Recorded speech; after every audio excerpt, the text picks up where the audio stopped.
Assalamualaikum teman-teman, selamat berjumpa lagi dengan saya Abdurrahman dan masih tetap di channel Abdurrahman ya. Dan masih tetap juga mengupas tentang seputaran gangguan asam lambung dan anxiety psikosomatis. Nah, di season kali ini saya akan share video tentang keseharian saya waktu terkena gangguan asam lambung dan anxiety psikosomatis. Kenapa di season kali ini saya share video tentang hal tersebut teman-teman ya? Karena banyak sekali teman-teman yang terkena gangguan asam lambung dan anxiety psikosomatis yang bertanya, Pak, bagaimana nih cara menjalani kehidupan Bapak waktu terkena gangguan asam lambung dan anxiety psikosomatis? Tujuannya mungkin mereka itu ingin mencontoh biar mereka itu bisa mengalami kesembuhan total seperti saya. Nah itu teman-teman ya, makanya bagi teman-teman yang penasaran dengan cara menjalani hidup saya waktu terkena gangguan asam lambung dan anxiety psikosomatis, alangkah baiknya kalian tonton videonya sampai habis, jangan di skip. Nah itu teman-teman ya. Dan kemudian seperti biasa ya, bagi teman-teman yang baru bergabung, kalau seandainya kalian mau bertanya tentang seputaran gangguan asam lambung dan anxiety psikosomatis, alangkah baiknya kalian tonton dulu video-video saya sebelumnya, karena untuk seputaran gangguan asam lambung dan anxiety psikosomatis semuanya sudah saya share ya. Dari mulai cerita saya yang terkena gangguan asam lambung dan anxiety psikosomatis, kemudian merasakan 1001 macam sensasi yang sangat tidak nyaman, itu sudah di-share. Dan kemudian bagaimana cara menangani setiap sensasi yang hadir, itu juga sudah di-share. Nah makanya biar lebih jelas, biar lebih detail, alangkah baiknya kalian tonton dulu video-video saya sebelumnya. Nah itu teman-teman ya. Dan kemudian bagi teman-teman yang baru bergabung juga seperti biasa ya, kalau seandainya kalian belum subscribe channelnya, mohon videonya itu di subscribe dulu, karena untuk subscribe itu tidak memerlukan biaya, tidak memerlukan pendaftaran. Jadi subscribe itu adalah hal yang sangat mudah sekali bagi teman-teman lakukannya. Jadi teman-teman itu cukup memijit saja tulisan subscribe. Biar kenapa? Jujur ya, biar videonya itu cepat berkembang dengan baik. Dan kalau seandainya videonya itu berkembang dengan baik, sudah barang tentu itu akan menambah semangat tersendiri buat saya untuk terus nge-share tentang seputaran gangguan asam lambung dan anxiety psikosomatis ini terhadap kalian. Kemudian jangan lupa juga yang lebih penting dan yang lebih utamanya, tekan juga tombol lonceng sama tombol like-nya ya, biar kalian itu dapat notifikasi atau pemberitahuan video saya yang terbaru. Karena saya itu akan terus nge-share tentang seputaran gangguan asam lambung dan anxiety psikosomatis ini terhadap kalian, dengan tujuan semoga saja videonya itu menjadi wasilah atau jalan keluar bagi kalian yang sedang mengalami gangguan asam lambung dan anxiety psikosomatis hingga membaik ya, apalagi sampai sembuh total. Amin ya robbal alamin. Ya minimal hanya memberikan motivasi saja, atau lebih minimalnya lagi hanya sekedar menemani kalian yang sekarang sedang merasakan tidak nyamannya dari gangguan asam lambung dan anxiety psikosomatis. Nah itu teman-teman ya. Nah kembali lagi ke topik utama teman-teman ya. Untuk orang-orang yang terkena gangguan asam lambung dan anxiety psikosomatis merupakan hal yang sangat wajar ya, ketika ingin mendapatkan informasi atau mengetahui kehidupan sehari-hari orang yang sudah sembuh total di saat sedang terkena gangguan asam lambung dan anxiety psikosomatis. Nah itu teman-teman ya. Nah dulu tidak ada yang spesial sebetulnya teman-teman ya, ketika waktu terkena gangguan asam lambung dan anxiety psikosomatis, menjalani kehidupan saya itu tidak ada yang spesial. Sekali lagi saya katakan, cara menjalani kehidupan saya itu tidak ada yang spesial. Saya menjalani kehidupannya itu dengan biasa-biasa saja gitu teman-teman ya. Kayak macam makan, kemudian istirahat, kemudian bersenang-senang gitu teman-teman ya. Cuman di seputaran itu saja. Nah itu teman-teman ya. Nah saya akan ceritakan diawali dengan ketika mulai bangun dulu gitu teman-teman ya. Ketika mulai bangun tidur gitu teman-teman ya, itu ketika bangun tidur sekitar jam 4:30 itu seperti biasa sembahyang kayak macam seperti itu gitu teman-teman. Kemudian ketika menginjak ke jam 6 pagi, di situ saya mulai makan gitu teman-teman. Berbeda dulu ketika sebelum terkena gangguan asam lambung dan anxiety psikosomatis, kadang kehidupan saya itu berantakan ya dari pola makannya saja. Kadang pagi-pagi itu kadang sarapan, kadang tidak gitu teman-teman ya. Nah tetapi saat terkena gangguan asam lambung dan anxiety psikosomatis, mulai membiasakan diri gitu teman-teman ya, diusahakan pagi-pagi itu mau beraktivitas atau tidak beraktivitas, yang namanya sarapan penting bagi saya gitu teman-teman ya. Nah makanya ketika saat terkena gangguan asam lambung dan anxiety psikosomatis, di situ mulai konsisten. Jadi ketika jam 6 pagi, baru saya makan gitu teman-teman, sarapan gitu teman-teman. Tetapi kalau misalkan ada juga yang saya rasakan gitu teman-teman ketika mengkonsumsi makanan-makanan apapun itu makanannya, kemudian dengan kapasitas sekecil mungkin juga gitu teman-teman ya, pasti ada begah, tetapi saya tidak hiraukan gitu teman-teman, karena itulah proses pemulihan gitu teman-teman, karena itu asam lambungnya belum normal sehingga ada begah seperti itu. Tetapi waktu itu saya menanamkan dalam pikiran itu gimana caranya mulai dari saat ini, saya bilang itu waktu itu harus menjalani kehidupan yang sehat. Sarapan harus dipaksakan. Apapun yang terjadi, sarapan harus hadir. Ya, itu teman-teman harus dilakukan. Makanya jam 6 saya tidak ada alasan dengan hal-hal yang lain, jam 6 harus makan sarapan gitu teman-teman ya. Nah itu, nah kemudian setelah sarapan itu seperti biasa saya menunggu dulu 15 menit teman-teman, karena ketika waktu dulu saat di pemulihan itu ketika sudah makan itu pasti ada agak kelayangan juga teman-teman ya. Dan ketika sudah menunggu 15 menit atau 20 menit ketika sensasi kelayangannya habis teman-teman, mulai di situ saya bergerak teman-teman. Tetapi untuk di awal-awal bergerak itu tidak bisa teman-teman. Jadi yang saya lakukan itu cuman duduk nongkrong depan rumah berjemur.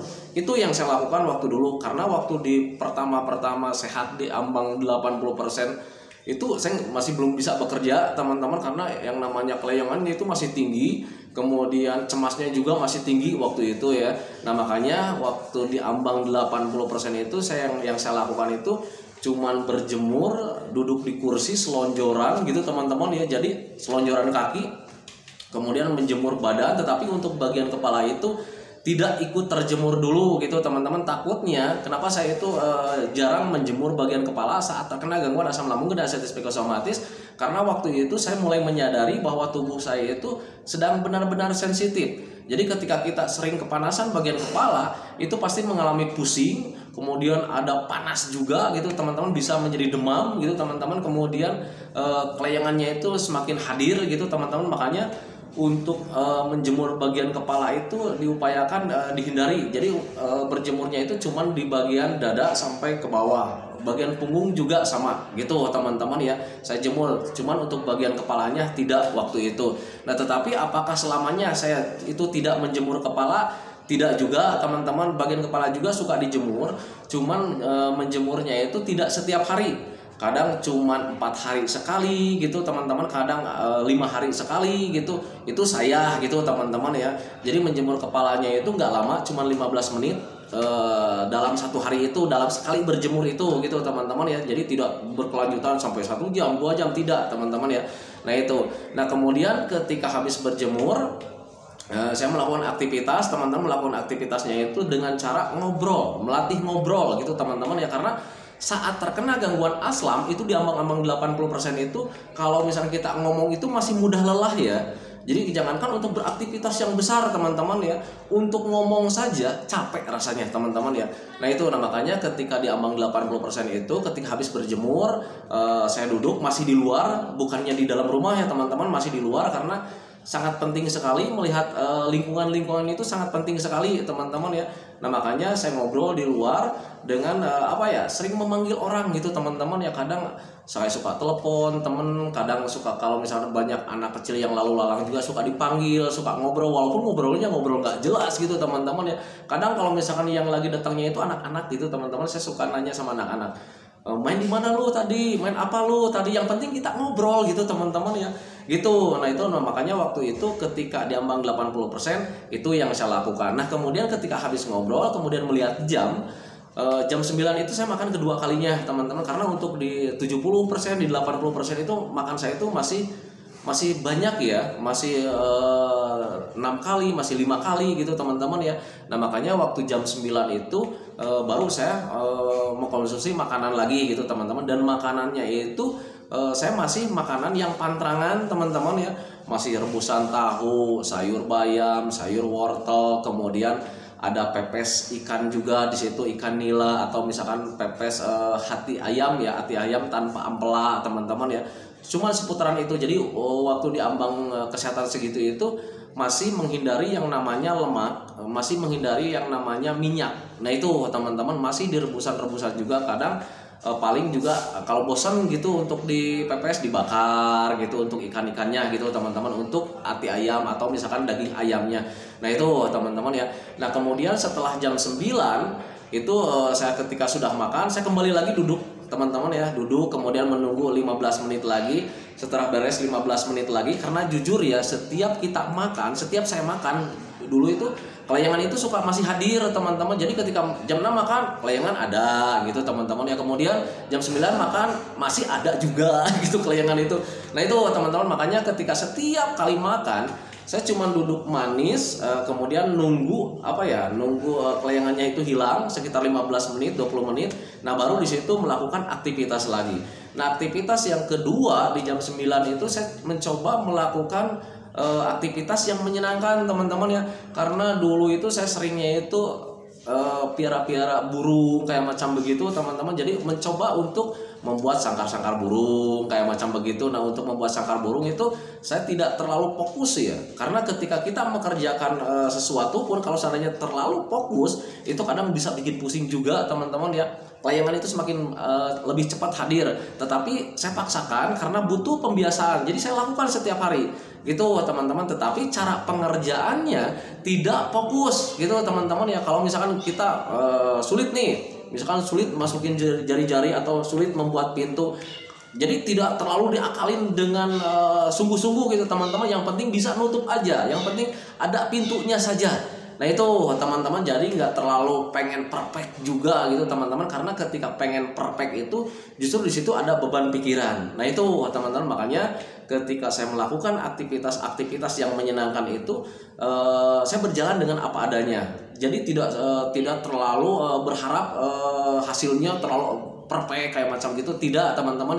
Yang penting bergerak dan bergerak, cuman itu saja. Dan kemudian ketika menginjak ke jam 12 siang itu saya kembali makan lagi teman-teman ya. Saya makan lagi gitu teman-teman, nunggu lagi selama 15 menit sampai 20 menit. Yang penting kelayangannya sudah hilang, beraktivitas lagi. Nah tetapi aktivitas yang kedua itu waktu itu saya seringnya itu bukan di burung gitu teman-teman, bukan di sangkar burung. Nah saya mencoba untuk bergerak ke hal yang lainnya, karena sangat penting sekali kita itu menyesuaikan aktivitas yang lainnya juga. Makanya di video-video yang terdahulu itu saya sering ceritakan, saya itu sering sering membuat sangkar burung, kemudian sering nanam bunga juga gitu teman-teman ya.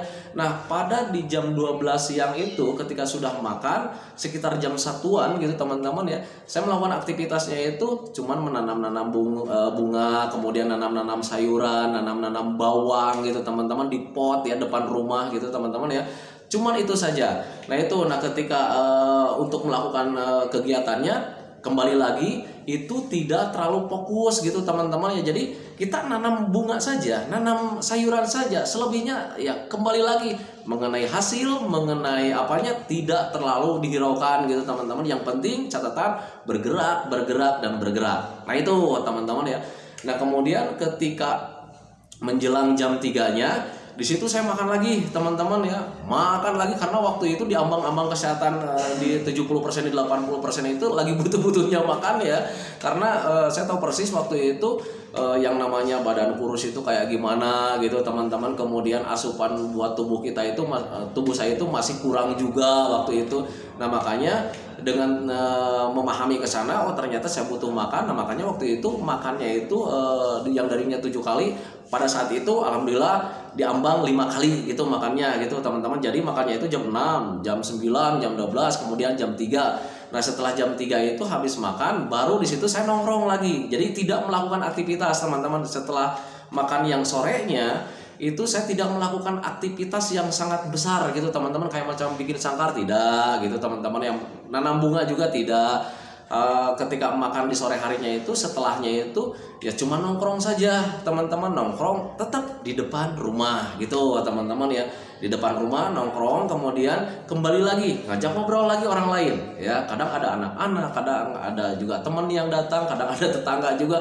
Intinya itu untuk melatih melatih fokus juga, karena ketika terkena gangguan asam lambung dan sensitif psikosomatis, kalau misalnya kita ngobrol itu agak sulit untuk fokus ya, agak sulit fokus untuk apa yang dibicarakan, kemudian apa yang dipikirkannya juga gitu teman-teman, karena jujur ya, di kesehatan waktu itu di ambang 70%, 80% itu kadang kita ngobrol suatu permasalahan atau ada materi yang dibahas, kadang pikiran selalu kemana-mana juga teman-teman ya, selalu tentang ke penyakit, ke sensasi gitu teman-teman ya. Nah makanya setiap sore itu saya tidak bekerja apapun, tidak melakukan aktivitas apapun, yang saya lakukan adalah cuman ngobrol. Nah itu teman-teman tujuannya untuk melatih fokus di suatu permasalahan di obrolan, kemudian melatih pola pikir juga biar tidak terlalu berpikir tentang penyakit dan sensasi. Nah itu teman-teman ya. Dan kemudian setelah itu menjelang jam 5 sore gitu teman-teman ya, saya makan terakhir.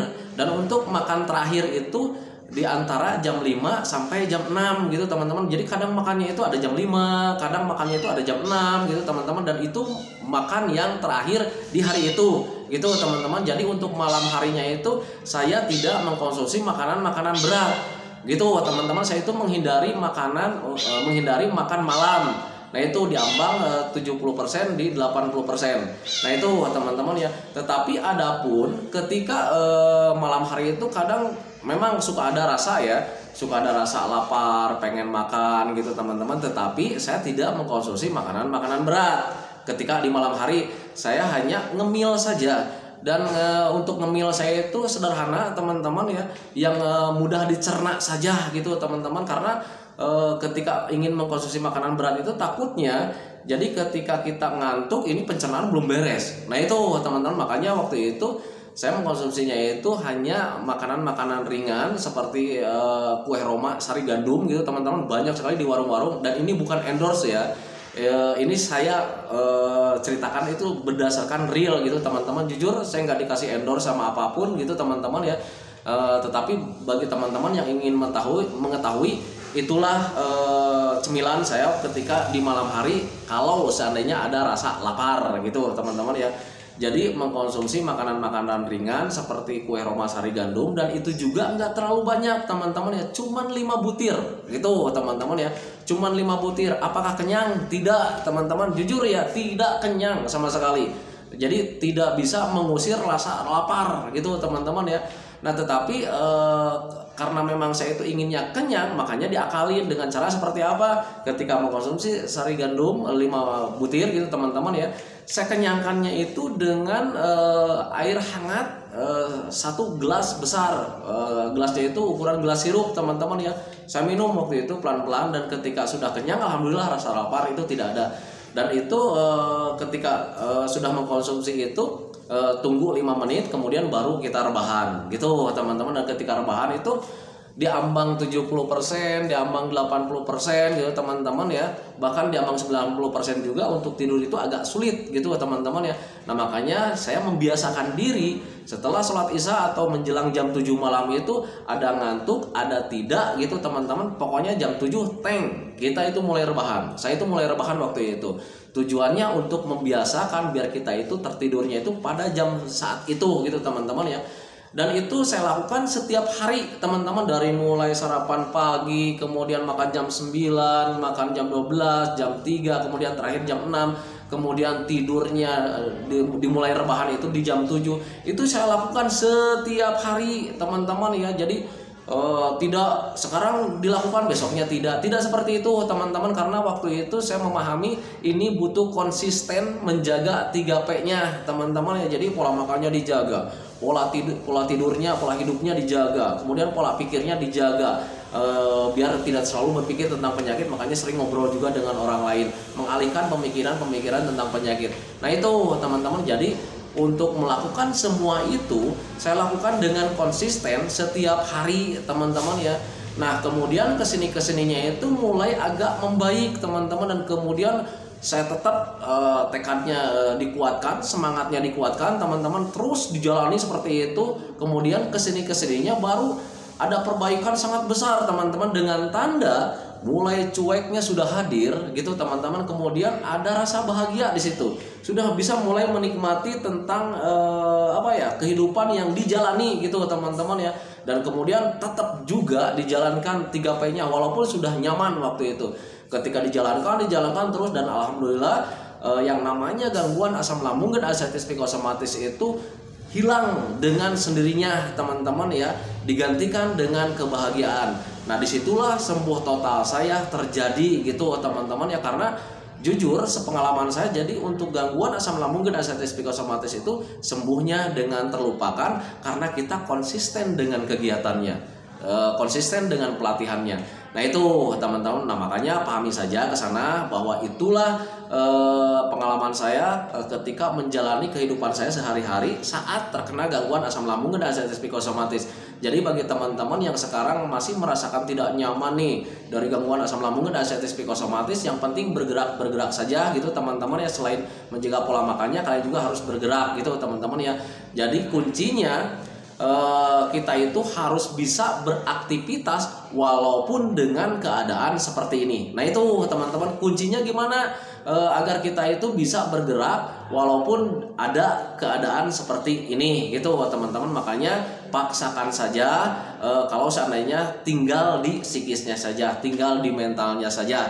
Nah itu teman-teman. Tetapi kalau misalkan Pak saya itu masih ada medisnya gitu, ya tetap saja tetap bergerak, bergeraknya itu disesuaikan dengan kemampuan Anda gitu teman-teman. Karena saya juga dulu ketika medisnya masih ada, tetap menghindari terlalu sering rebahan. Jadi siang hari itu saya jarang tiduran teman-teman ya. Jadi lebih seringnya itu nongkrong depan rumah sambil berjemur, kemudian melakukan aktivitas yang bisa dilakukan sambil duduk gitu teman-teman ya. Nah itu, nah makanya pahami saja ke sana, biar kalian itu bisa membaik sempurna, bisa sembuh total kayak macam saya. Nah itu teman-teman, tetapi itu kembali lagi sama Anda ya. Kalau misalnya Anda mempunyai cara tersendiri, kalau toh itu bisa membuat kalian membaik, lakukan saja teman-teman. Karena pada intinya apapun caranya, kalau seandainya itu membuat kalian baik, lakukan saja. Nah itu teman-teman. Tetapi kalau bagi teman-teman yang ingin mencontoh saya, silakan saja, karena untuk mencontoh itu gratis teman-teman ya, tidak berbayar. Nah itu teman-teman ya. Nah itu teman-teman ya, video tentang seputaran kegiatan saya sehari-hari waktu terkena gangguan asam lambung dan ascites psikosomatis. Semoga saja videonya itu menjadi pemahaman buat kalian. Semoga saja videonya itu menjadi wawasan buat kalian. Kemudian semoga saja videonya itu ya bisa menjadi apa ya, pengenalan lah buat kalian bahwa ternyata Abdul Rahman itu kehidupan sehari-harinya itu memang seperti itu setiap harinya. Nah itu teman-teman, dan minimal hanya sekedar menemani kalian lah yang sekarang sedang terkena gangguan asam lambung dan ascites psikosomatis. Nah itu teman-teman ya. Nah itu teman-teman ya, seperti biasa sebelum saya akhiri videonya, saya selalu mendoakan sama teman-teman itu, semoga saja teman-teman itu cepat sehat lagi, cepat sembuh lagi, cepat kembali lagi keadaan kalian yang dulu, baik semangatnya, moodnya, tertawanya, pokoknya kehidupan kalian yang berwarna yang dulu itu semoga saja cepat kembali lagi. Karena memang saya yakin 100% bahwa keadaan kalian yang dulu itu sangat dirindukan sekali.